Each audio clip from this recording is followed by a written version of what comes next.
All right, welcome back. We're still on it. We're taking you on a trip across the money-spinning world of sports. All right, Cecilia, let's come home now and talk about football. Most prestigious cup competition doesn't look like that these days, but a lot of effort has been put into the last some of the last editions to make it as glamorous as it used to be. Then you have to commend the organizers. But let's really talk about there will be draws for the round of 32, I think, tomorrow. But some fixtures, some matches will be played today. Let's see if we can quickly take a look at that and give it to you. These are some of the fixtures that you have. Sunshine Stars will take on Nasarawa United.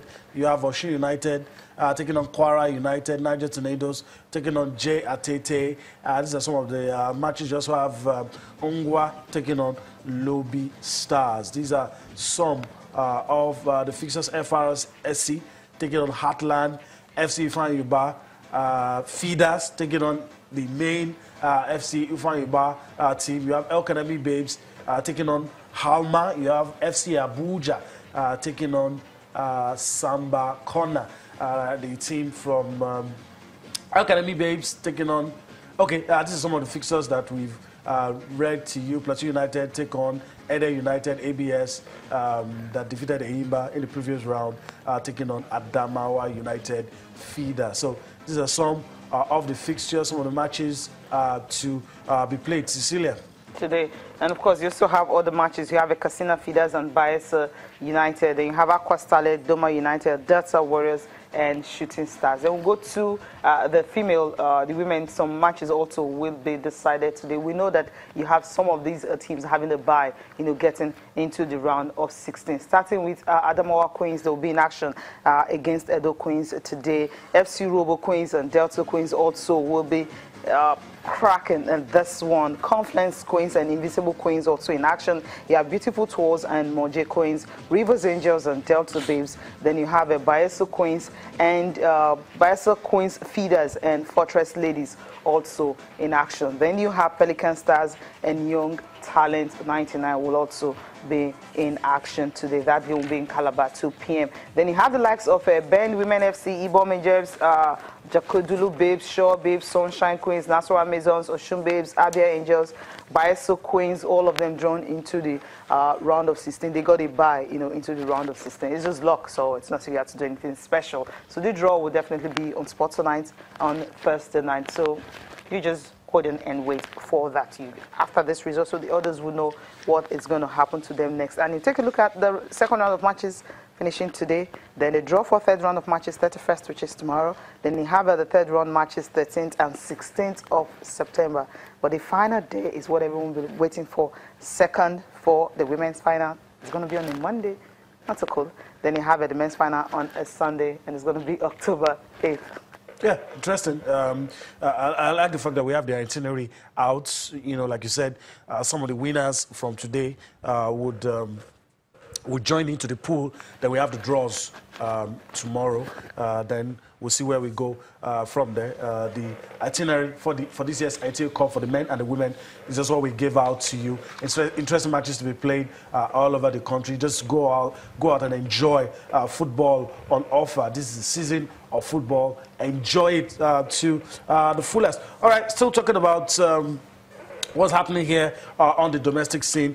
Cecilia, let's go to Abuja and still title celebrations all over. Let's talk about the Tigress. It makes you happy, especially you, because you're part of the story from the training, from the assembling players, the guys on the domestic scene having their training, the professionals joined, the coach came, the story, they won, they came back, you still saw them. I mean, how does it make you feel? Yeah, great, because, when you have so much hope on athletes and they don't get to disappoint, you feel that joy. You really can't explain it because it's something you feel, okay, can they or can they not? But right from the very beginning, we felt they would be able to do it. But then, just on Tuesday, you have the sports minister receiving them, having a reception for them. At first, I complained, okay, these guys landed like 10 p.m., 10:30, like almost 11 p.m. on Monday night. But then, the trip from Mali to Cote d'Ivoire, from Cote d'Ivoire before Abidjan, before they got into Lagos in the night. And the next morning again, they were already on their way to Abuja, and this reception had about 2:30 p.m. in Abuja at the media center at the National Stadium in Lagos. So you have all of them smiling, well dressed and all. We talked about the fact that success got so many friends. I mean, when these girls were going unheralded, most people didn't even know that they were praying for a tournament and all that. We didn't see messages or anything, but immediately they won. Come on, messages were made everywhere. And I remember what happened in 2015 when they finished third. Okay, there was nothing. All the girls from where they were, they just went. Went back to their various places and all that. But then you have about 10 of them, coming in here, just 2, that are left to their base immediately after the game, and also the head coach. But you have all the girls here, welcomed by the sports minister. Okay, we'll listen to the sports minister now, how happy he is, calling the girls, they did a kind of a spectacular and a heroic job there in Mali. Today is a very historic day for all of us.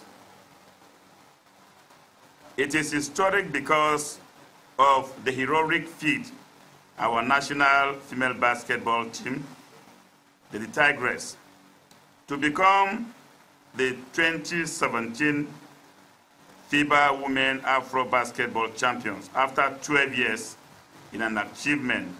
It's an achievement worthy of celebration. Winning the African Championship for the 3rd time establishes you as a force to be reckoned with in African basketball.